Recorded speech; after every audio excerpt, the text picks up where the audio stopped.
Nah, we don't want to do any of the intro shit. But what I do want to do is I want you to introduce yourself so anyone who is watching knows who the fuck you are and why you're here. Why I'm here, I'm not sure. Yeah. Ryan Melton is who I am. Yeah. Started a finance brand, realized finance is boring as fuck, and now pivoted to marketing. Let's start on that, because that's what I actually wanted to start on, is why, after how many years has it been in finance? 4. Like, 1, why does finance suck? And 2, why did it take so long for you to figure that out? Why it sucks is I think the populace will just instinctively understand. But the thing about it is easy. Yeah. Like, everyone can understand the fundamentals of finance and then live a fulfilling life financially. You know, put it in an index fund, managed fund, or a property that you actually manage well. Leave it the fuck alone, and then you're good. Yeah. And then there's certain structures. But why it was boring? I knew it was boring initially. Yeah. But I asked a whole lot of old people what was important about life and why, and money was a big part of it. So I just wanted to learn about it. Yep. So I ran events to learn about it, to build a relationship with experts. Then I got hired, did it for a while till I got it. Yeah. Now I'm still looking after my existing clients, but I'd rather support advisors than do it. What was the other question? The other question is why you're here. Yeah, I didn't know. And I'm going to tell you why you're here. Because you're here because, which leads on from the finance, you developed a financial podcast about financial freedom and financial literacy and whatnot, where you interviewed all these old people, as you say. So you built up this massive podcast. You became... I don't know, whatever stats you want to throw at it. It was pretty popular though. And you were one of the first, I suppose, in that space in New Zealand as well to like consistently put out a podcast. Yeah. And so that grew pretty well, and you grew a pretty good audience, not just on there, but on TikTok, like repurposing it there. LinkedIn, you got known for it as well. You've been put in the room with, how many podcast episodes have you done now? 300. So, fuck. How many people have done 300 episodes on a podcast? Not many. Funnily enough, 90% give up by 3rd episode. Yeah. So you're probably in the 0.1% of podcasts, right? Like in terms of number of podcasts. Well, then another 90% quit by 23. So I'm in the 0.001%. That's fucking outrageous. Yeah, so just put out podcasts and you'll beat all the plebs. That's all you've done, right? Yeah, just determination to not be a pleb. Yeah. That's my goal in life. So with this podcast and this audience that you grew, like it got fairly large. Like your TikTok's done really well. Like you were really early on that. You kept telling me about being on TikTok. Yeah, and then you just smashed me. You should do it. Yeah, okay, I'll just try it. Then fuck it off. I'll just try it and then I'll fucking 10x what you've done. Tanking, still. And then one randomly goes well. So, I mean, you've been sitting around that 14, 15K mark for a little while now, but you were real early in this, eh? Yeah. When did you start putting TikTok out? 2 years ago. 2 years? 2020. Yeah. Yeah. And was it always podcast related, or did you do other stuff? You did some, I remember you doing some like trend stuff. I did everything. Yeah, I just kept trying. I've learned I suck at video editing. Yeah. But I'm good at interviewing people. Yeah.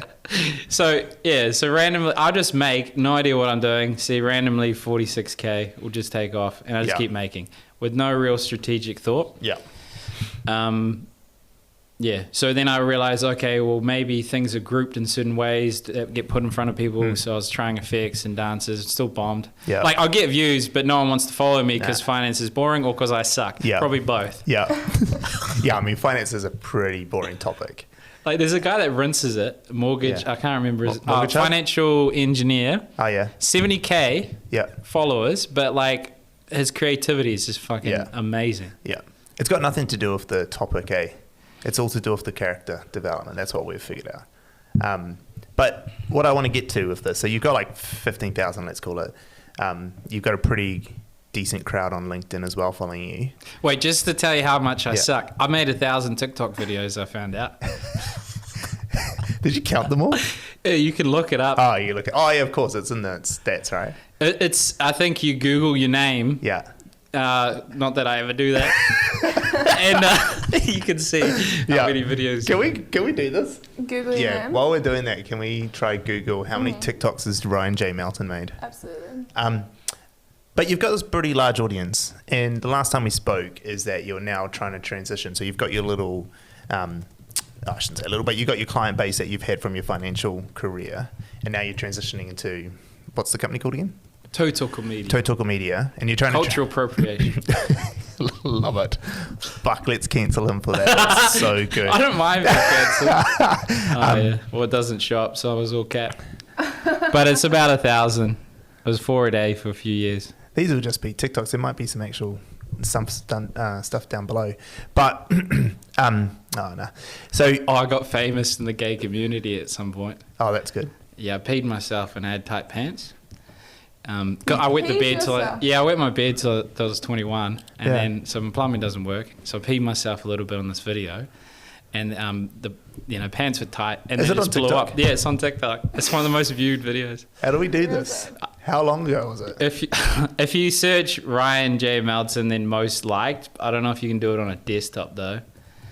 It might come up. I was talking about mirroring and matching, like a way to build rapport with people Yeah. Go. and videos. Oh, videos. Yeah. Oh yeah. 4 hours I can do it on my phone. But essentially, yeah. So, oh yeah, there it is. There's one of them. This one. Yeah. If you read the comments, don't look at the video. It's fucked. But look at the filth. Why do you have a semi? No one is listening now. Still just staring. Need to double the shake time. And then That one is guy, so good. one guy copy pasted it and said, "How can we respect anything you say if you peed yourself?" And did it on like 6 videos. It's not like it's child trauma or anything. Oh my So yeah, make some videos, people. So the video of you peeing yourself, is this the one? That's one of them. It's one of them. And why did you put it up? Because fuck it. I just want people to get value out of it. If I need to sell my body to help them get value out of it, then whatever. Are you doing this for, like, you talk often when we speak about no strategy behind it, but what is behind it? Why are you then putting these up? I just want to help people live fulfilling lives. That's Yep. the whole fucking objective.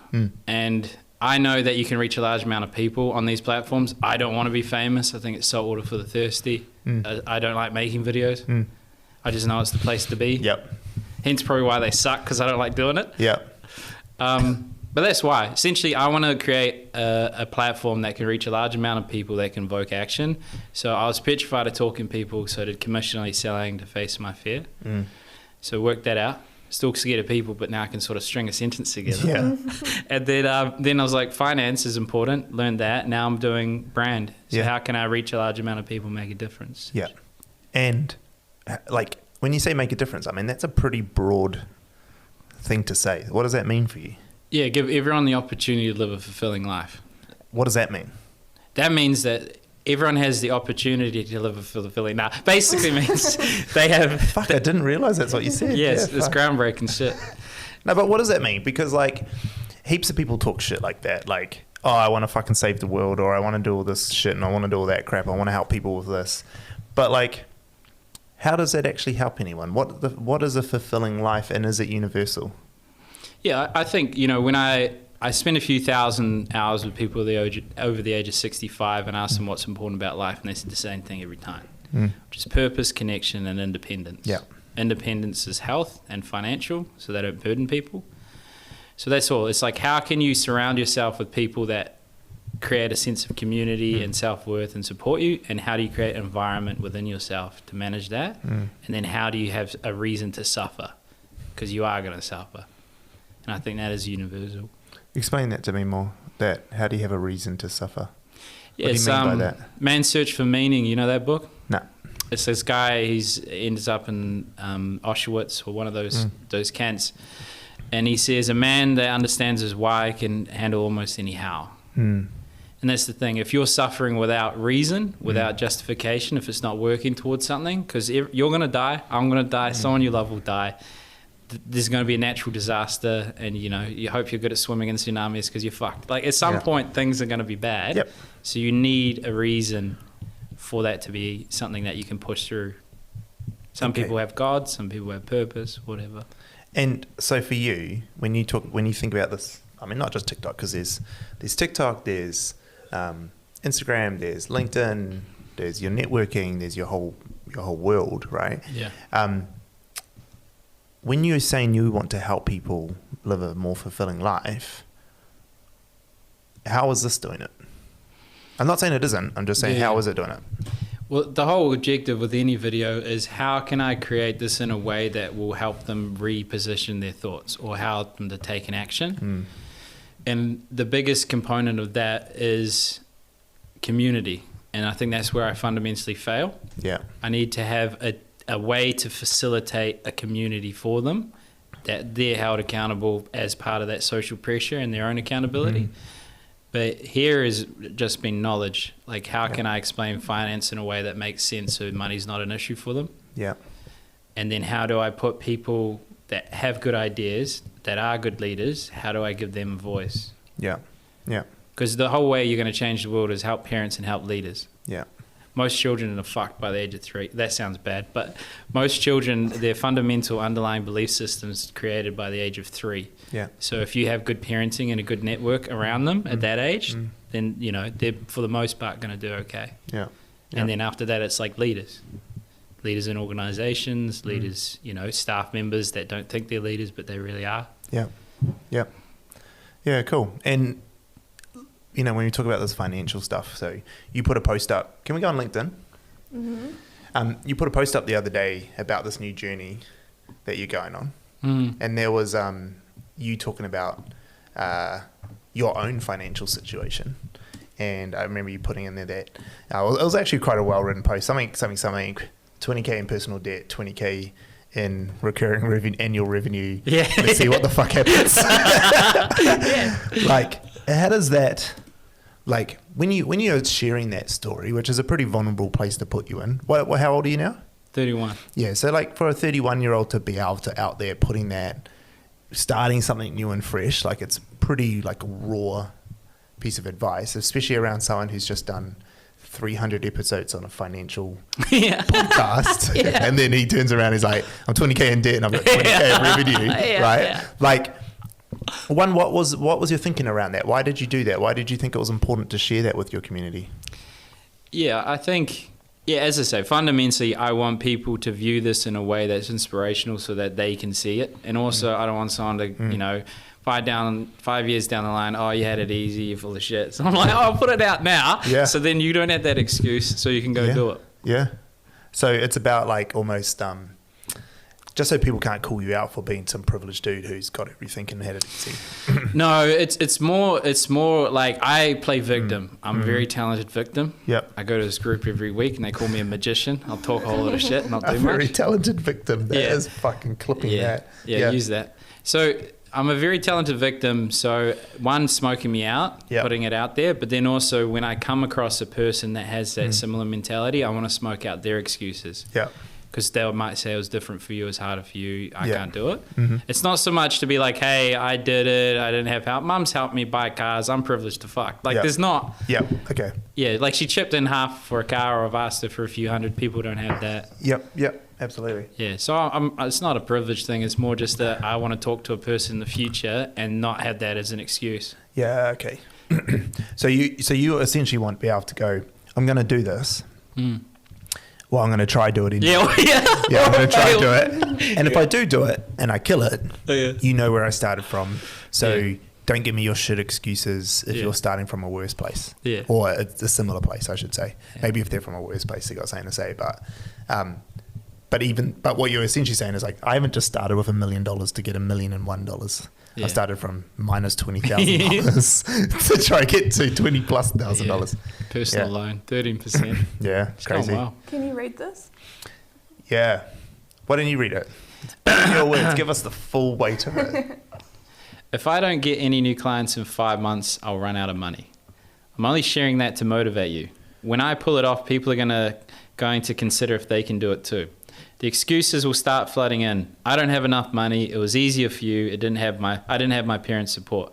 So purely just to shit on all your future rationalizations, here's my current situation.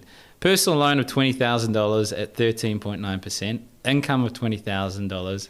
Let the games begin. So there you go. And I love the photo too. It's just like, so good. Yeah, that's me right there. I cannot wait to watch this resurface. Yeah. You will, because like you're fucking stubborn. That's why it'll work, because you're a stubborn prick. It's why you got to 300 episodes of a podcast when everyone else goes up at 3. Yeah, and nothing happened for 2 years. Like, you know, the boss like, when's the money coming in? I'm like, I don't know. But we've got 11 million of funds under management. I just get a very small percentage of it. Yeah. So what's the plan then? How are you going to do this? So what I wanted to start before is that there's 15,000 on TikTok. You got 3 and a bit thousand on LinkedIn. Your LinkedIn audience is pretty engaged as well, and you know a lot of the people you've got on your podcast that come from here. So you've got a community. It's there. We know it is. It's how we know each other. It's how we know a lot of the same people because we've done the same thing. What's the plan? How are you going to turn that into 5 clients, and how are you going to pay off that loan and pull things back to the way you want it? Yeah, well, basically make 10,000 mistakes, which I've done very quickly. Yeah, which is good. But I thought about every time I'd explain the offering, it would confuse the fuck out of people. Yeah. So now what I do is I just help people make podcasts successful. Yeah. But fundamentally what that is, how I'm going to do it is interview people that I want as clients, give them value, and then make them aware of what I do. And then all of my content's going to funnel to a call to action page to be a guest. Yeah. And then I can funnel those to other people. Yeah, okay. So I partner with you guys so you can actually make it look good and actually get views. And then I'll just get people to turn up. Yeah. And then just think strategically on who can we have that will grow the audience. How can we position it in a way that's going to be favorable for a good outcome for them? Because that's all I'm good at is understanding people and strategy. Yeah. I just do the other stuff because I should be doing it. Like it's important. When we first spoke about this, and you know, where was your head? Because like when we first spoke about this, what did I essentially I said to you, you're fucked. Yeah. I was like, I mean, and like it's a good thing to touch on because I think people get some value out of this, that you came into the market thinking what, and from my opinion, and correct me if I'm wrong here, but I felt like you came into this offer, designing an offer that you felt was reasonable for you to pay, or that you thought it was a reasonable thing in your world, but you're selling it to people who are not you, who run multi-million-dollar businesses, or you know have like one of your first potential customers had like 30-something consultants in their their brand, and you're like, hey, it's $2,000 a month and we'll do 16 episodes every single month. Yeah. Yep. So, talk me through that, because that's pretty common for a lot of people when they start business. Even when I started a business, I realized like pretty early on, I'm way too cheap for what I'm trying to do, and had to put my price up. Like, when you first thought about it, how did you come to those pricing? Like, what was in your head going on there? Yeah, well, I think an important thing to realize in any sort of sale is the price you charge is proportionate to your self-worth. So that was the underlying thing. I didn't know if I could do it. I didn't know how to do it. So I thought if I charge a certain point, then and I chose that volume because then I could guarantee success even if I do it poorly. If I can just make people turn up, if they interview, 4 of their dream clients, like 208 of their dream clients a year, and they close a couple, good things are going to happen. Yeah. But yeah, as talking to you, it was realizing that, it's worth more than that. There's value to the content. And then also I said no to you at the start too, where you're like, oh, I'm going to help you. You should charge more. I'm like, no. No, fuck you, Steve. Fuck you and all your help. And then like 3 days later, I get this like, I'm sorry email. But I'm so sorry, I was a dick. Is that offer still available? Well, it's just, I say no, and then I think about it. Yeah, which is normal. But what isn't normal is you coming back and swallowing your pride and asking. That's not normal. I'm good at swallowing my pride. Yeah. So many people aren't, though. People suck at it. Like, they're really bad at going, I fucked up here, or I made a really bad mistake. I wish I could reverse this. And then it's like, you can just ask the person, like, which is what you did. You came back, like, and you openly, like, acknowledged it too. Like, I was being a dick. I was being stupid. Yeah. I want this. So many people don't do that, and then they lose these opportunities where it was a win-win opportunity. Like, I'm not a charity. I'm fucking not a charity. I'm definitely getting money out of this, but it was win-win, right? Because it was like we came up with a structure that allows both of us to have the success and play to our strengths, and you to tap into our infrastructure. But like, I think that's important for people to hear, is that a lot of people, their first answer is no. Nah, don't want help. People like, I say it to these guys like sometimes about like, you're not in fucking high school anymore. Like, I'm not your teacher telling you, giving you instructions, and you don't have to be defiant. Like, you're allowed to accept stuff from people. And I say it in different ways to Sean, but Sean's a good example of me doing this too plenty of times, where I will say stuff. Things will happen, not just me, but people will happen where they get defiant because their default is no. But then they don't know how to come back and go, oh, no, actually, I'm being a dick. Sean's better at it. I feel like there's the opposite as well. Some people say yes and then just like don't do it. You know what I mean? Like, man, even worse. Right? Like, you Can't know, decline. like yes, I'll do it 100%, and then like months down the line and it isn't done. That's another thing as well. Like the opposite is even worse. I agree. Drew talks about it a lot. Drew Knowles, where he's like, people aren't very good at declining offers. When I give offers or give them, I expect no one to come back. Like, I've given you stuff since and not heard from you. Not because I don't think you're doing it, because I think you're probably out there just trying to fucking work your life out at the moment. But I don't even expect you to come back. No. And if you do, it's like, oh, fuck, that's awesome. Surprise. Yeah. And then, but I do that all the time now. Like, I'll say stuff to people I meet, teams, my team, whoever, just give them the advice, give them the offers, and then realize that they may say, yeah, cool, that sounds really great, and they're probably not going to come back, and so you just can't decline. Or they say no straight away, and then they still won't come back. Very few people like you do actually come back and ask. Yeah. So moving on from that, I want to sort of get into this thing. Like, how have you got almost 20,000 people in your community, and why are you, what is the struggle for you to convert that into people who will pay you money? What's the challenge there for you at the moment? Well, the main challenge is the journey. Yep. Because, you know, people still reach out. So essentially, over a period of a year, once nothing happened for 2 years, $4 million of funds under management came in. Yep.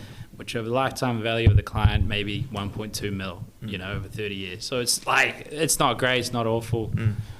So it works.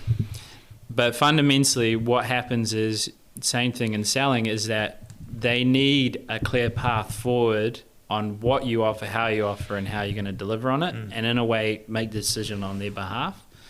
And that's fundamentally where I've failed on the content, is not taking them on the journey, which is actually something I'm addressing now, is focusing on the conversion piece. Yep. And I'm using ClickFunnels. Of course you fucking are. Yeah. And then also the targeted component. Yeah. But then, as you say, with B2B, you need to make it, you know, the cost acquisition doesn't necessarily justify the expense. But then you also hear that guy that I tagged you in, Luke, the accountant, putting like 50K into his accounting practice. Yeah. So I think it works. Yeah. And my solution to the problem is to have a call to action that gives value in exchange for details, take them on the journey through an email sequence, and then that positions you in a place where they might reach out to do a strategic discussion. Have you ever struggled to get someone you've called into a conversation? Like either podcast or meeting or... Nah, not usually. It's rare, but lately, which is bizarre, I made 90 calls, 2% said yes to coming on a podcast. Before it was 90%. Yeah. But yeah. What do you think changed there? Well, one, I was calling construction workers and civil engineers, but you want to be on a business podcast? So there's a bit of a strategic, and then also, you know, it was a different podcast. There's less social proof. There's less quality. Yeah. And then I was also calling connections as well as outside of my connections when I was doing it for me. Yeah. I don't think I was desperate because I record the calls. Yeah. And I listened to it. I'm like, do I sound desperate? I'm like, nah. But usually when you call for yourself or your podcast, they say yes. It's a pretty high thing, right? Yeah. And so, like, that was always something that I think we talked about this last time too, that always real puzzles me about this conundrum you're in, is that, like, the hardest thing for people in sales to do is get their target audience sitting across from them in a table. It is. It's the same thing we deal with all the time in our business. People are like, cool, so all these people like us, like, how do I get them into a coffee meeting? I'm like, I don't know, you just ask them. Like, just say, hey, you want to grab a coffee? And they're like, and they're all a lot of people are too scared to do that. But even once they do, if they haven't built up the community properly, most often they're going to get, well, they're not going to get a no, they're going to get a nothing. Like, people just won't respond. So you've got like this ability to convert 90% of the people you ask into something. So you've got the top of funnel, like just on lock, right? Like whenever you want someone, 9 times out of 10, you're going to get them in a seat in front of you. Yeah, if they answer the call. Yeah. So what's the challenge on going from that conversation to giving me this money? Like as in them giving you money for what offer you have. Well, I just haven't asked is really what happened. Because essentially what happened, I took on a client, promised I'll do 4 podcasts a week, and then do all the videos and the thumbnails and the do creative. $40,000 of work. Yeah. For $2,000. And you couldn't. Worked every day and then had a conversation like, look, I can't deliver on this. Yeah. And then also calling on people that don't want to be on a business podcast. Yeah. Because they told me what they wanted. I was like, well, let's see if I can. Yeah. And I'll talk to them, we talk shit, and then they're like, oh, nah. I was like, why are they saying nah? So that's basically is I made a promise to a person I'd like to deliver on the agreements I make. Yeah. Couldn't. Now I'm trying to solve that. Yeah. While also being like, oh, we got this new partnership. You going to bring someone in? Yeah, I got to eat too, brother. I'm ready. I want to go. So that first one you did. So how many people did you talk to and just tell them this offer to get that first client? How many people? That first call. Yeah. Okay. Yeah, so I called you have a 90% success rate of getting people to sit in front of you. Currently, 100% success rate to get them to sign on. Well, yeah, I didn't get that management consultant. Okay, so 50%. Yeah. So you currently 50% conversion. I know those numbers aren't real because you'll do more, and the more you do, it'll come closer to the real target. But you're pretty good at sales. You told me that you can teach people how to do that too. So to teach someone, you need to be pretty good at it yourself. So you've got a lead generation strategy that's off the charts. And you know how to convert. Yeah. So where's the challenge? I haven't sold to anyone. Why? Because, well, here's the victim. Let's see. I'll assess if I'm being a victim here. Yeah. Hang on, Ryan's mic's moving a little bit. If you move it just a little bit up the table by your glass. Perfect. Cool. Continue. Thank you. I know that editing life is fine. Yeah, so essentially, I think I've done maybe 4 podcasts, and I've pitched one, and then we're in discussions, and then they were going to do commission only, which is stupid. So I haven't been in front of people, and I didn't believe I could deliver on what I said I would. So I had a client that I wanted to test and get all the infrastructure right, also make excuses to not sell. So that's it. I can hear. It's basically I haven't sold. And the reason I haven't sold could be bullshit excuses. And wait, I'm doing it again. That's right. That's okay. Yeah. So is something that is struggling is just like confidence in that you have an actual product. Is it confidence in that? Yeah, it's real? Fundamentally, I don't think I can book 4 podcasts a month at the moment. I haven't worked that out. A month or a week? A month. So I moved it to a month. Cool. I moved the first client. I've had the yarn. I've been like, okay, I fucked up. I worked every day to try and make it happen. I'll refund the first client or whatever. Yeah.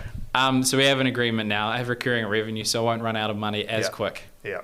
Cool. I'm losing $200 a month. If anyone wants to know. Yeah. After everything. Because I live cheap. Chickpeas for life. That's less than fucking Uber losers, so let's put it that way. True. Okay, so there's a confidence issue there on like, can I deliver on the product and service that you've got at the moment? How do you overcome that? Like, what will give you the confidence that you can do that? Well, as long as I know I can book 4 podcast guests a month on someone else's podcast, we're off. Yeah. And I think I probably realized what it was you're selling to construction workers about a business podcast. So it's interesting because like when we talk, speak straight, mate. No, so when we talked, yeah, I said to you, part of the strategy is that like we can book people. You manage the client, we'll manage the podcast. So we already do that, right? Book people, and we've got a client who runs a construction podcast. We actually do. And he does 4 a month. Wow. And we have. I mean, we don't. I wouldn't say we have no issues, but like getting people on it. But we get people on it, right? And we've had people through it. So, and the reason I'm bringing this up is like it's a common thing for lots of people to make these excuses of why they can't do something, but not accepting the help that's around them. And it's something that I had to learn real early, like not in this business, because in this business I've done nothing but ask people for help all the whole way. But in my career as a hotelier, I was like this stubborn kid who thought he fucking knew everything and I could show everyone up. And then it just led to me burning out or doing stupid shit or making mistakes or getting fired multiple times. But using the help around you to accelerate your growth, because your value is the audience, right? It's the audience and your ability, your trust with them to get them into meetings. Trust would be something I do well. Yeah, you've got a real good community, right? And that's why you have a 90% success rate of asking people for coffee. Same as me, because I'm the same. If I ask people for coffee, that like, this is going to sound real arrogant, but they almost feel privileged to come and get coffee, right? And it's the same, because like, I know Have they ever been nervous? Have they been nervous? Yeah, 100%. That's the commentary they give me, and I'm like, I'm not that fancy. Have you been stopped on the street now with TikTok? Not with TikTok, but LinkedIn all the time. Oh, yeah. I get stopped on the street on LinkedIn all the time. Like Claire hates it because we'll be like walking down the street and someone will be like, Stan, fuck, bro. And they'll run across the road and they'll be like, bro, what's up? And she's like, fuck off, you're nobody. Who the fuck is this? Yeah. But like the guys went up to Ponsonby Food Court the other day and there was some people there and they're like, hey, are you guys the attention seeker? We've been watching your TikTok, blah, blah, blah. So I think were you there with them? No, I wasn't. It was Joni and Tara. Joni and Tara, yeah. So, but yeah, my point of that is that if you have a community, you have an audience, you have the ability to get people into the top of your pipeline. That's the value that you have. Yeah. You're like a lot of people with an audience, they mistake their value as like something else above that. Like they think, oh no, my value is getting podcast guests and my value is making these. No, well, it's not. Your value that you have to the ecosystem is that you've built an audience and a community. That's valuable. And now you're going to sell that value to essentially me to make podcasts for these people. And then you get to make money out of it. It's the same with like a real estate agent. They don't do fuck all except facilitate some shit, and they get paid stupid amounts of money because they have some trust with an audience who says, hey, I want you to sell my house. They know how to do it. They take it to people, and then they're in between. And I think a lot of people like forget the value of an audience, of what it actually means to have that. No one, like I shouldn't say no one, that's a lie. Very few people in New Zealand have an audience as engaged and as large as yours in the business community. Like you know that, right? Like we know all the guys who have it. Yeah, like we know all of their shit, so we get their audience. Yeah, and we know all of them. They all know us. There's only about 30 of us, maybe a little bit more. Yeah, who are that active. Yeah, true. And that engaged audience, especially in Auckland. There's probably only about that many. I've interviewed them all. Exactly. Exactly. I wanted their audience, so I called them. Exactly right. Yeah. So, that's why we know each other. Exactly. Yeah. So I guess my point of it is like, and it's something to like stress on, is like, why are you trying to worry about the other thing you're selling when actually the value that you're selling is you're selling to me, your audience. Yeah. That's what you're really selling. Yeah. And like when you figure that out, you're like, okay, cool, Stan, I've got the audience. You do all the production and shit. And it doesn't have to be me. Like it could have been anyone that you could have gone to. And you could have gone like, look, I want to partner with you. You do a thing that I want to sell. Well, they suck, to be honest. Hey? They suck. Who? Most people. Yeah, well, yeah. So I mean, like who's doing it better than you guys? Oh, look. Compliment. At this level, at our level, where the people that our audiences can pay and afford, there isn't really in terms of the setup. You have to go into fucking proper full-on production. No, if you go to full production, they do some bullshit ads. They pay $6 million for, and they breaks even. Yeah, and I agree. Congrats, because you got a name. Yeah, no, I agree. I 100% agree. I would never fucking do it. So yeah, like at our level, I definitely think at this production level, there isn't much. But see how that changes the conversation, does it not for you? Like, what's still playing on your mind then if you if you can help put me in front of 4 guests for this first client, so I know that if I can do something for them. I'm making average videos.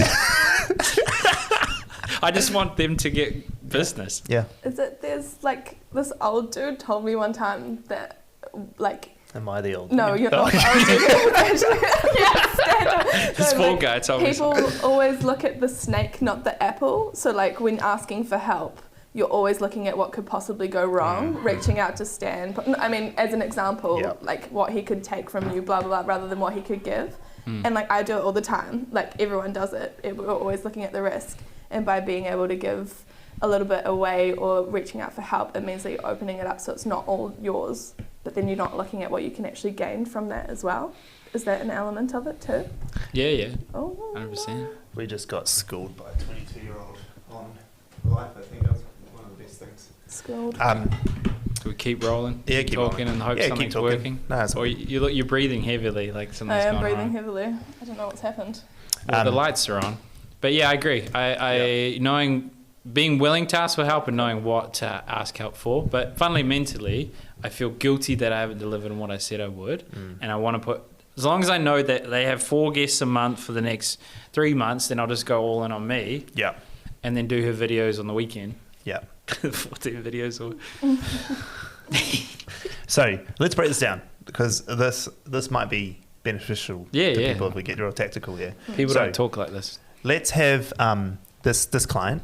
What are they like? We won't talk who the client is, and then that way we can talk real openly about the whole situation, right?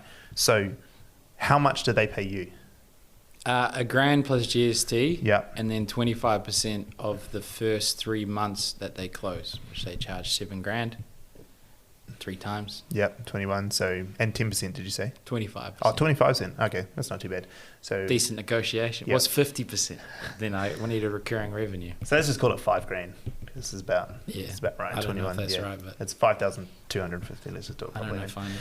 Okay, so 6,250 is the potential earnings if you can get one of those 4 people to sign. Do you think you can do more than that? 1 of 4? Well, it depends on them. Yeah. If they can close them, because all I'm doing is putting them in front of them. Yeah. So maybe we need to just take out the commission, right? Because you can't guarantee that. You can't build a business model on that.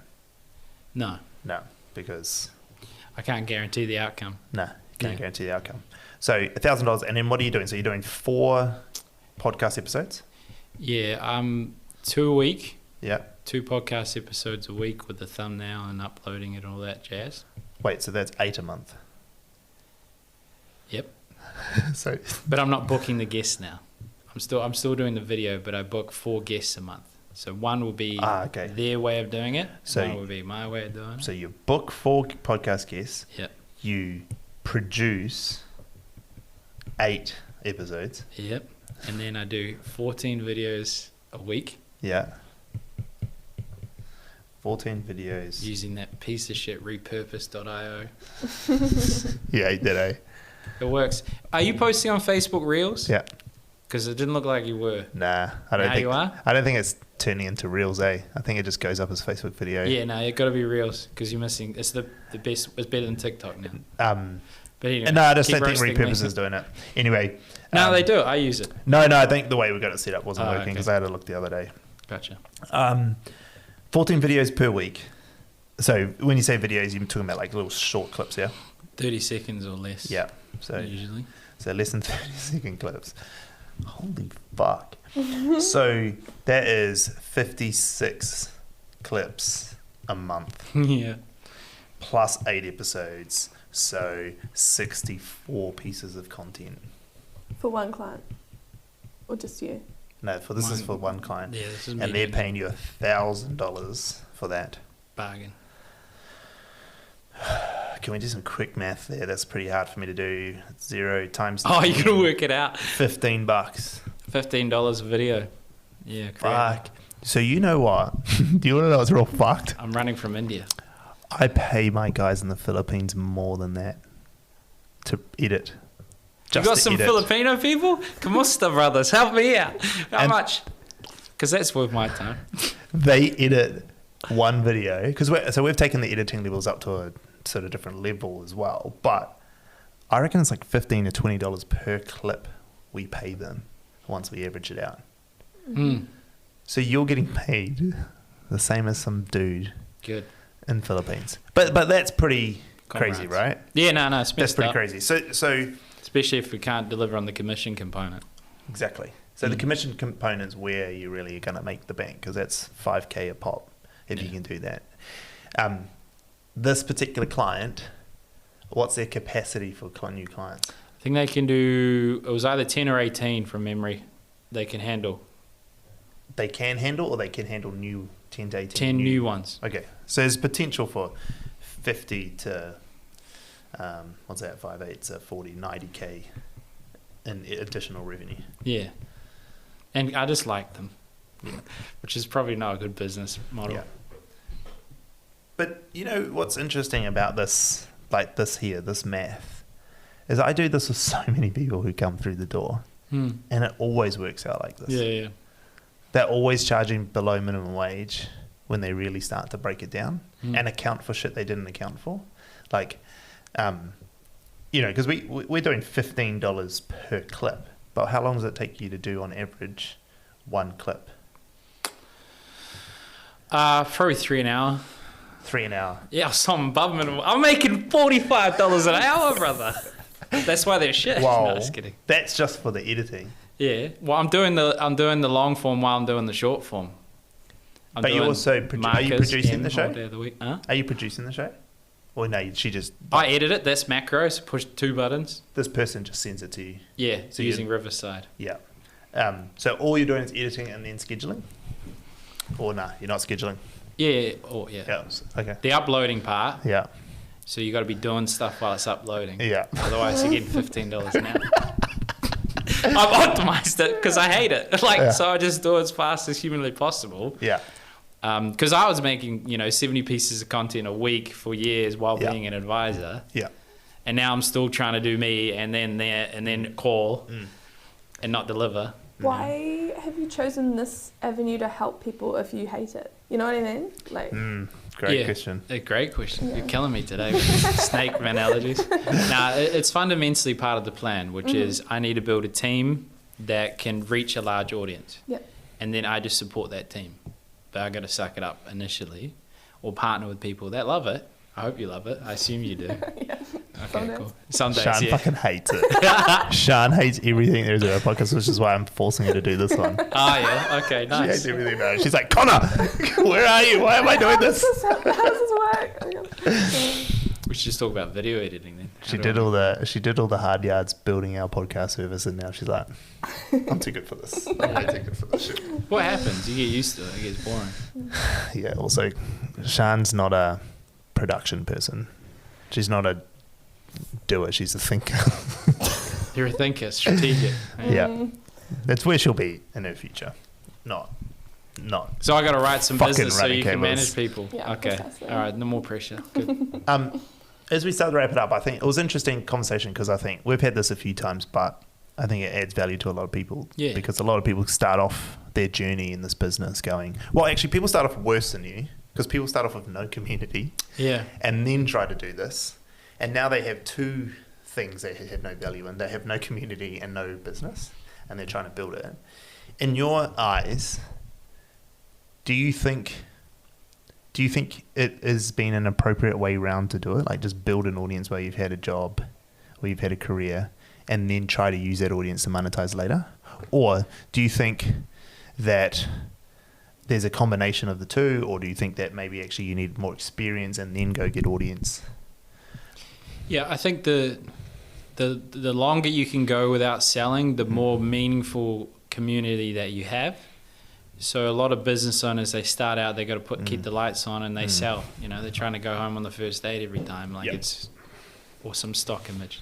So I think that's being able to live while building a community is the dream. It's perfect because you can just give, and then you work out how to do the ask, and then good things happen. Yeah. I'll let you know when they happen. Well, I think... Well, it has happened. I think it has happened. Two, it's just about business modeling now. And that comes in because how many businesses have you run previous to this new one? None. Yeah, exactly. First right? one. And a lot of people get mistaken with me because they're like, oh, this is your first business. It's like, yeah, but I've run businesses before. I ran 8-figure hotels for 15 years or food and beverage operations. Like, I didn't just walk in here and start. But where I also think that community should come first before you try to sell to. It was the same thing I did. Like I made $0 for the first, 8 months of being back in New Zealand when I first started it. I think the difference, I think what some people miss, and which is where you're at the moment, and a lot of people start off as like, you get the audience, but along the way of getting that audience, you haven't thought about what are the skill sets I need to run the business. And then they fall over there, or they don't ask for the help. They don't ask for the apple. they just go straight for the snakes. It kind of confused me, but it hit. I don't know why. Yeah, that was a good one. Yeah. I'm going to use it. I'm going to steal it from Sean. Yeah. I'm going to say it so much that people just think it's mine. You should. It was some random sound engineer at one of the bars one time. With some Christian rock music. Yeah. Just threw in some Christian analogies. No, look. Okay, cool. We're coming up to the top of the hour, so that was cool. I try to get into some stuff that's a little bit different, and I knew that you're currently on this path, which is cool. If you think about your goal and what you're trying to do in 5 months, how many clients? Well, what's your target again? In 5 months? I have no target. No, but in 5 months, you post with something about I'll run out of money. Yeah. That's not a target. But what do you need to not run out of money? Just one client. So the one client you got now is enough?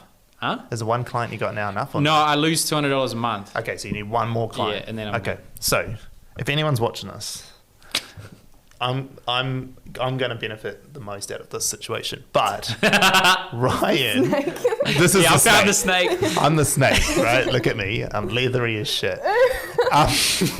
Ryan is looking for some guests. He's built one of the largest successful podcasts in New Zealand and business world, and he can help you do the same. And actually, it's a fucking awesome technique for getting a prospect list put together and pipeline. I know it is. It's huge. It's super successful. It's successful for all our clients we do it for and for us.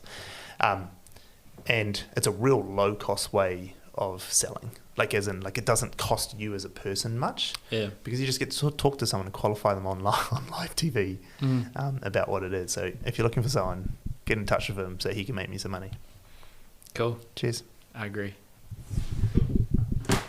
Cool. Done. Thank you. That was fun. Cut.